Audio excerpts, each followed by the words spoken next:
help find the baby Saurians? And I'm Teyvat. You must be the helpers that we've been waiting for. It's nice to meet you too, but we're just passing through. Oh, but Uncle Sanka said he was gonna send some of his friends over to help us. You sure he didn't mean you? Yeah, sorry. Whatever this is about, it sounds like you've got the wrong end of the stick. Wrong end of the stick? Darn it! We've been tricked, Huni. I should have known that Glasses Guy was a con artist. What are we supposed to do about the baby Saurians now? Time's running out. It's okay, Huni. Don't worry. Why don't you tell us what happened with these baby Saurians, huh? There's been a lot of unrest in the tribe lately, and my dad's Saurian got injured. Her name's Nana, and she has 3 little babies. After what happened to Nana, her babies were so scared that they ran off and hid. I'm really worried about them, so I decided to go look for them. If Nana is your dad's Saurian, why isn't he the one looking for them? My dad's one of the elders, so he's busy getting ready for Turnfire Night. It's a really important ceremony, more important than this, anyway. I'm not supposed to be out here either, but I snuck out without telling him. I didn't think it would take very long, but then that guy we ran into made us tell him loads of stories, and it wasted so much time. Yeah, he was so selfish. He doesn't have a heart. It's all right. Don't let him get to you. We're here now and we'll help you because we care a lot, don't we, Traveler? They should be. I already managed to find their tracks, and it seems like they're hiding on the cliff. Really? Wow! Thank you so much, Mr. Traveler and Miss Paimon. Awesome. You gotta be careful out on the cliffs, though. They're really steep. Even grown-ups have trouble climbing them.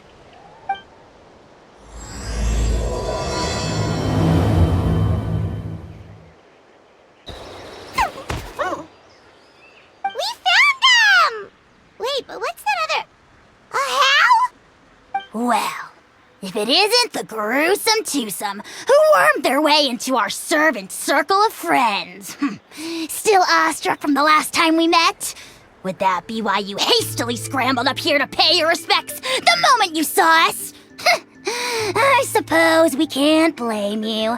Such is the spell that our majesty casts on our minions. Very well. You heathens leave us no choice. The almighty Dragon Lord, Kahula shall grant you the audience that you seek.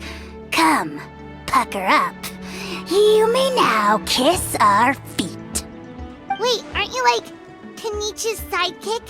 What the heck are you going on about? You're somehow managing to be even more annoying than the last time we met. Silence! Who are you calling sidekick? We are the Dragon Supreme, sovereign ruler of the Nation of Flame. We shall have you know that last time, were it not for KINICH's earnest pleading on your behalf, you would have received not a single word of mercy. Oh, come on. You talk big, but KINICH clearly has you under lock and key. That's more like it. If you must know, our humble servant begged us to investigate an abyss incident near HUITZTLAN, and we chose to grant his request. Abyss incident? See this little lizard? Its mother, a medium-sized lizard, came under the influence of abyssal power. In her confusion, she attacked my servant's tribe, then assailed her own offspring. Yikes. So how is she doing now? She was but a lowly bug fighting against the power of the abyss. Naturally, she has departed for the Night Kingdom. Such a fragile creature. Apparently, she ended her struggle by leaping from a cliff. Leaping from a cliff? My dear anemic flying ant, as addled with questions as your head may be, please keep them to yourself and wipe that absurd expression off your face. We are the almighty Dragon Lord Kahula-How, not a wish-granting fountain. Anemic flying ant! You! Just you wait. Two can play at the ugly nickname game. We sense a faint abyssal energy. An evil sorcerer must be lurking nearby, but they are well hidden. If you encounter any suspicious outlanders, be sure to give them a robust interrogation. Suspicious outlanders? Wait, are you mocking us? How dare you cast aspersions on your ruler, heathen! You're just lucky that our servant has such vile taste in friends. Otherwise, we would beat you black and blue, and then purple, then black again! If you're not here to kiss my feet, then get out of my sight. Do not impede the work of the almighty Dragon Lord, Kahula-How!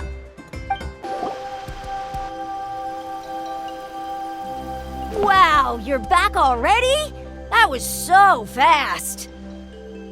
I'm so glad that the babies are all right. Thank you both so much. Now we can finally go home and stop worrying about them. You're welcome. Piece of cake. You're not from Natlan, right? Because your clothes look different than ours. Hey, you must be tired after all that climbing. You should come take a rest at my house. Yeah, please come. I promise you'll get a big Scions of the Canopy welcome. We love having guests, and you're really nice people. Not like Glasses Guy. By the sound of it, Glasses Guy wasn't from Natlan either, right? Uh-huh. Well, his clothes sure weren't. You know what? Now that I think about it, there was something really fishy about him. Really? Maybe he was the suspicious outlander that Ahau mentioned. Sure, if you're interested. Oh, let me think. How did the conversation go again? Oh, please, mister. I've told you so many stories already. When are you gonna help me find the baby Saurians? Just one more story. One more, I swear. Why don't you tell me more about that ball of fire? I heard that there was a huge transparent ball of fire that used to burn 500 years ago, 1,000 years ago, maybe even further back than that. Oh, you mean Turnfire. That's where the ancient name Mollypo comes from. Oh, wow. So it was the origin of an ancient name. That's impressive. Uh-huh. There's a story behind every ancient name. The legend goes that the Turnfire first appeared in the era of the Grand Alliance. It was used by the tyrant Khan to rule over Natlan and oppress anyone who opposed him. Turnfire is different from normal fire. If you get set on fire with it, you'll feel horrible burning pain from behind you, but you won't die from it right away. And whatever you do, you mustn't turn back to look at it. Why? What happens if you turn back? As soon as you turn around, poof! You get burned to a crisp. Well, good golly gee. I mean, it's one thing to singe someone's clothes, but burning people alive? That is a big no-no in my book. Right? How nasty is it to burn someone from behind and not even let them turn around to look? Khan really was an evil tyrant. Yes, shocking behavior. Now, let me guess. Eventually, a valiant hero came to save the day? That's usually how these stories go. Good guess, Uncle Glasses. Seems like you really know your stuff. The hero was called Yupanqui. He's the ancestor of our tribe. Yupanqui was friends with Khan the tyrant, and also Shibalanke, the first Pyro Archon. He was working as an ordnance officer for the Grand Alliance at the time. He didn't like how Khan was such a cruel tyrant, so he stole the Turnfire and threw it at the Khan's army. The soldiers couldn't defend against it, and they all got turned to ash. And that's how our ancestors set our people free. But just as he was about to leave the city, he thought he heard Och Khan calling out to him from behind. It caught him off guard, and he turned around to look. But Och Khan wasn't there. All he saw was a city burned black, an army in ruins, and giant flames reaching up into the sky. A split second later, the flames he saw burst out from inside his eyes and swallowed him up. All it took was a single glance. As soon as he looked back, he was burned to a crisp. The question is, was this the price he paid for stealing the Turnfire, or the price of turning back? Nobody knows the answer.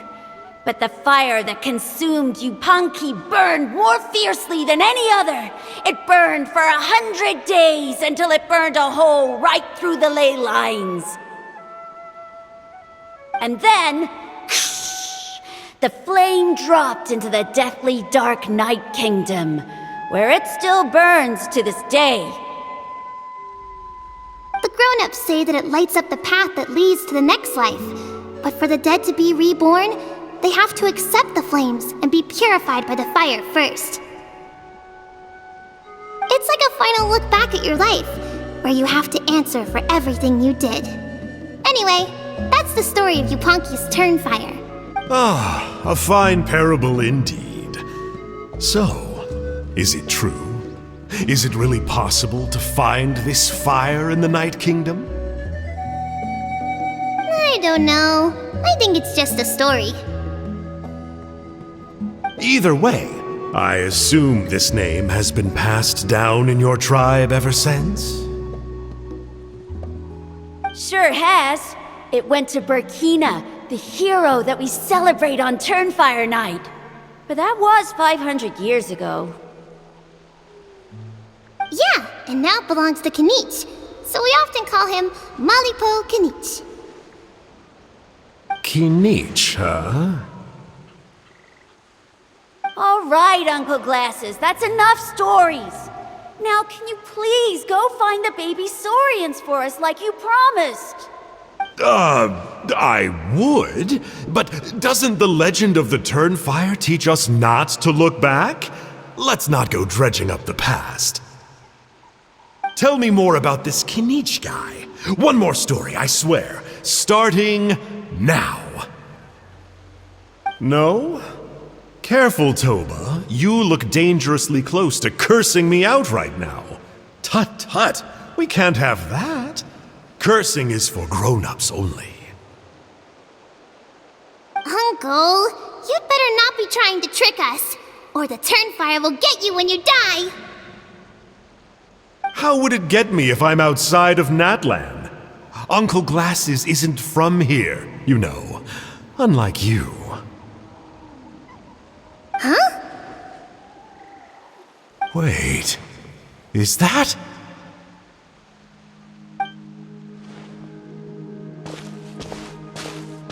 All right, kiddos. I'm a man of my word. 2 of my friends are on their way here, and, yeah, they'll help you out on my behalf. Work them like dogs, okay? That's what they're here for. Don't go easy on them just for my sake. Really? Well, first, can you tell us your name? We met at the foot of this cliff, so beneath the peaks, let's go with Sanka. Seriously? If you don't believe me, turn around and see for yourselves. They're right behind you. Huh? Where? Oh, wait! Uncle Sanka, where did you go?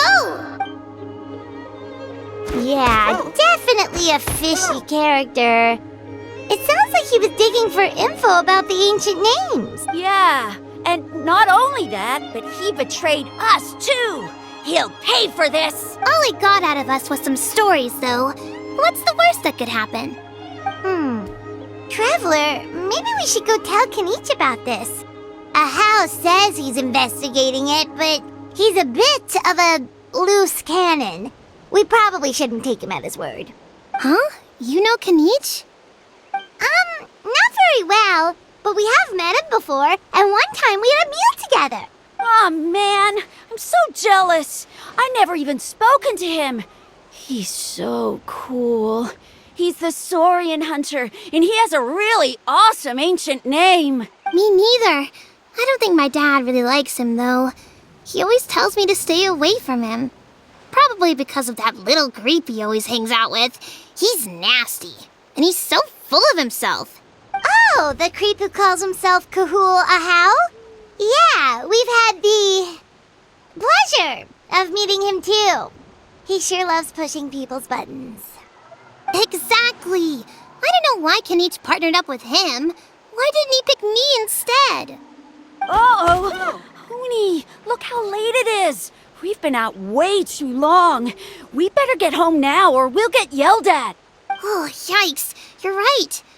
Okay, well, this path here leads to our settlement. If you decide to visit, remember to come to my house. If there's anything you need, my dad can help get it for you. Hope to see you soon. We gotta run. Bye for now.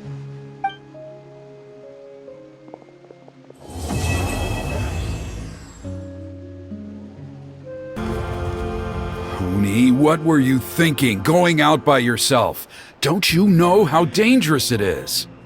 It's okay. Toba helped me. And we met some kind strangers who helped us. And Kind strangers? What made you so sure they were so kind, huh? Oh, I suppose they had kind stranger written on their foreheads? yeah, actually, they did. In big, bold letters. Don't talk back to me. The Mountain King problem still hasn't been solved. What would I do if I lost you too? No dinner for you tonight. They were good people, Dad. Dinner or no dinner. Hello again, Huni. It's Miss Paimon and Mr. Traveler! Dad, it's them! They're the ones who helped me! And I promised we'd take care of them if they came to visit. Oh, so you're the kind strangers. Well, I'm Trinidad. Apparently, you helped my daughter today, so if there's anything you need, just ask. As an elder of the Scions of the Canopy, I've got some influence around here. Now, I trust that you're sensible people who know better than to take advantage of their host's generosity. Yep, just helping a neighbor. We're not looking for anything in return. Oh? Well, let's hope so. Dad, please! They're not bad people! They've eaten at the same table with KINICH before! Be nice to them! KINICH! Wait! I heard that two mysterious travelers from afar showed up at the Stadium of the Sacred Flame. Are they you? And Paimon's the other. I do apologize. A lot's been going on in our tribe lately, and I suppose the pressure must be getting to me. I can't believe I was so rude to you. I feel ashamed. We got off on the wrong foot. Can we, start over? Oh, now we're talking. Seriously, though, don't worry about it. Already forgotten. We're just happy to see Huni got home safe and sound. Oh, you just arrived, I take it, and it would be my honor to give you a hero's welcome tonight. Careful now. That's quite an about-face. We've heard that kind of thing can lead to spontaneous combustion around these parts.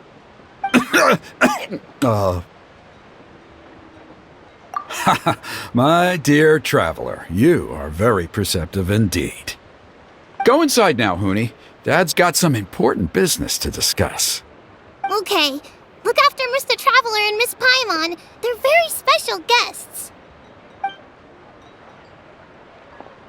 Well, we'll hear you out, but we can't make any promises that we'll be able to help. Well, this is a matter of utmost importance. Please, allow me to explain. For many years, our tribe has celebrated the Turnfire Night.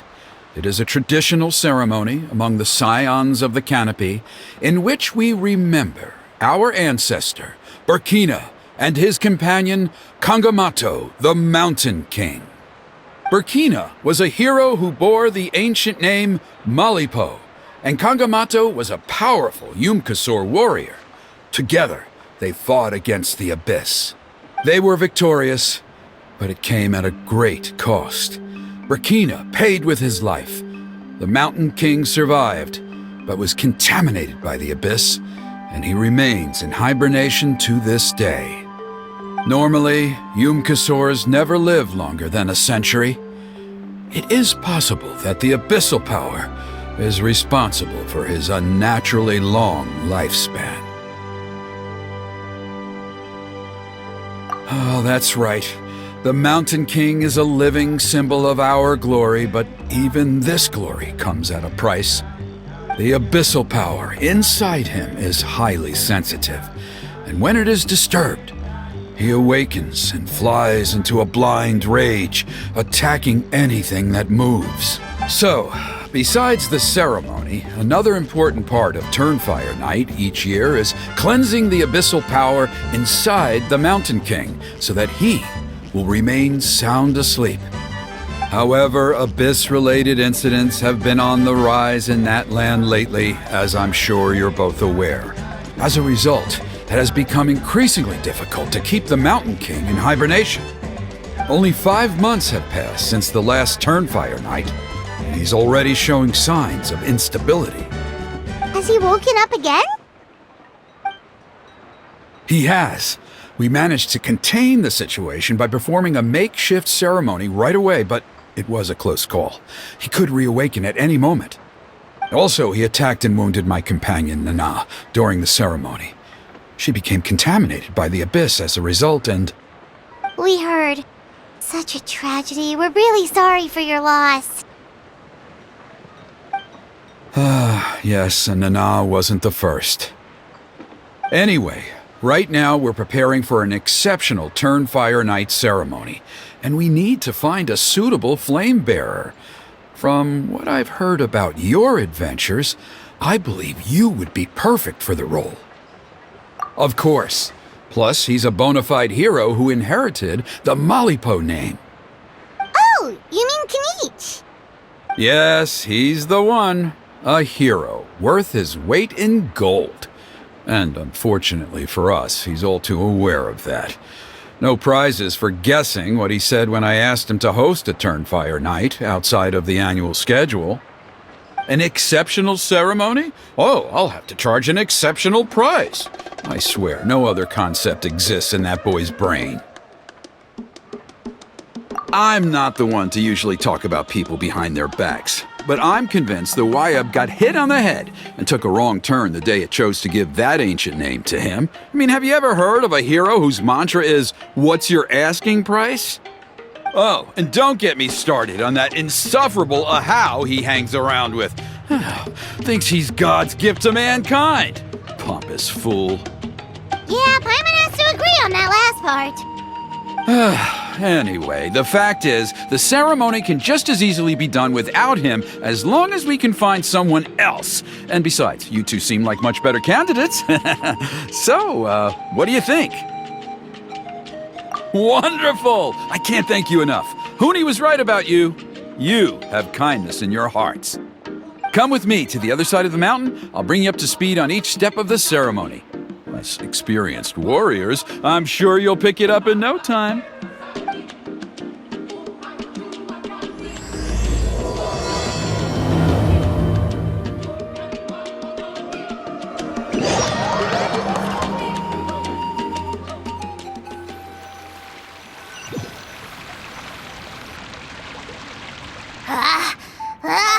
Achoo! Curses! Who dares insult the great Kahul Ahau behind his back? Oh, great Kahul Ahau, bless you. Shut your filthy mouth, worm of the abyss! Your putrid words defile the air we breathe. You make the almighty Dragon Lord, Kahul Ahau, sick to the stomach! Speaking as a member of the Abyss Order, that's music to my ears. Exactly the kind of reaction we're going for. But on a personal level, I gotta say, it's pretty hurtful. Ugh! Never have we heard such brazen blustering from someone who is inches from death! Up yours, Four Eyes! We spit in your face!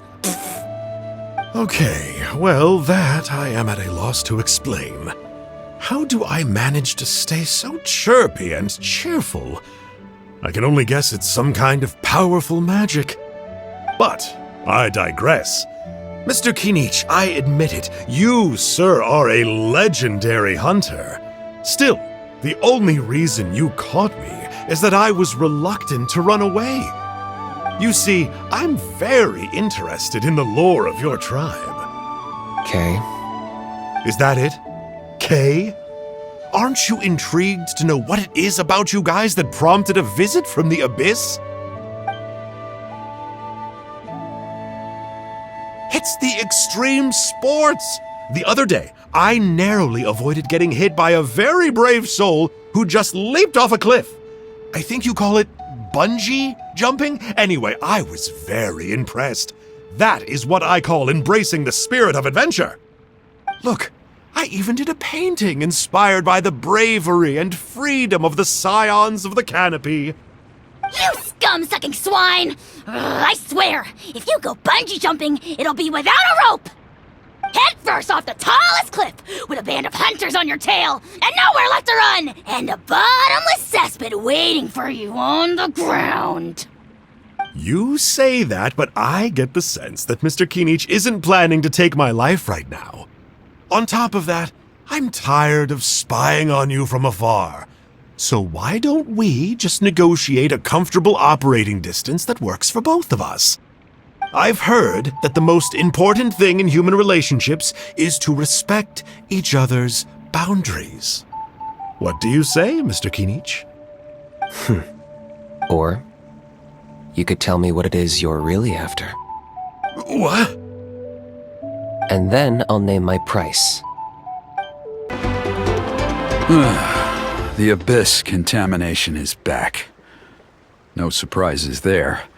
No doubt that explains the Mountain King's recent activity. See those torches over there? Those are the Sacred Flame offshoots that we requested from the Stadium of the Sacred Flame. They contain the power of the Pyro Archon. Are you saying that the Sacred Flame and the Turnfire are the same thing? Well, for ceremonial purposes, at least. Sending someone to the Night Kingdom to retrieve the legendary Turnfire isn't exactly an option. More to the point, though, the Sacred Flame is able to burn away abyssal filth, so that's why we use it in the ceremony. Gotcha! So basically, we just need to clean up the filth with the Sacred Flame. Well, that's one part of it, yes, but the complete ceremony is a bit more complicated than that. First, the flame bearer must collect a kindling of the sacred flame from the starting point, then use a grappling hook to fly up into the sky and light each of the sacred flame pillars. Then, they must go down into the canyon, all the way into the cave where the Mountain King slumbers, lighting braziers and the final altar along the way. The most skilled flame bearers can accomplish all of this without touching the ground once. As much as I hate to admit it, KINICH is capable of this. Wow! He can do all that flying without ever falling to the ground? Well, of course Paimon can. It'd be much harder for you guys. Well, don't worry. It's not a requirement of the ceremony. You're allowed to touch the ground. The only thing you're not allowed to do is turn back. The flame bearer must always keep moving forward. You can't skip a pillar, then come back to it after lighting the next one. To do so would be to disrespect our ancestors. So, what actually happens if you do turn back?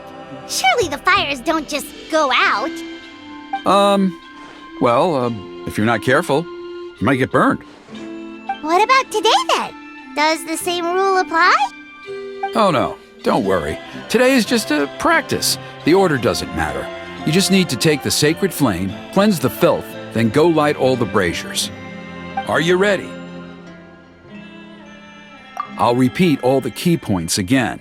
Gather the kindling, cleanse the filth, and light all the braziers.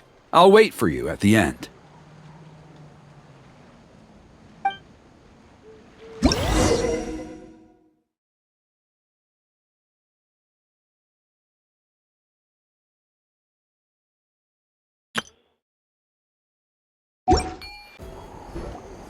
I knew I was right about you. You have outperformed all of the other previous candidates. If there was an ancient name for outstanding flame bearers, I'm sure the Wyab would consider you for the honor.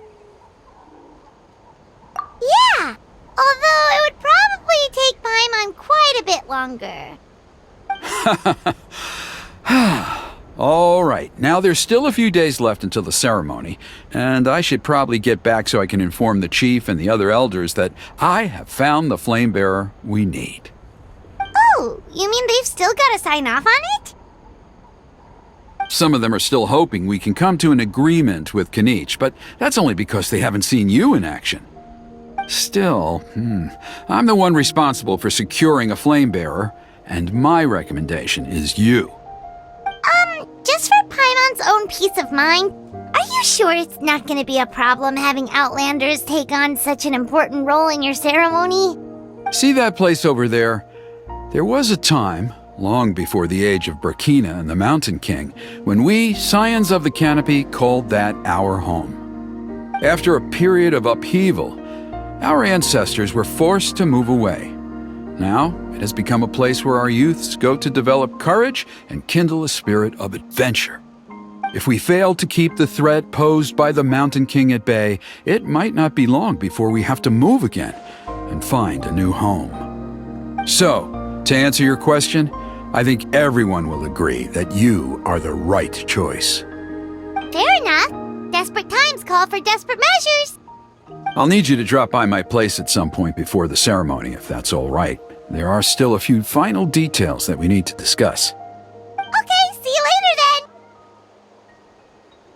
You have my gratitude.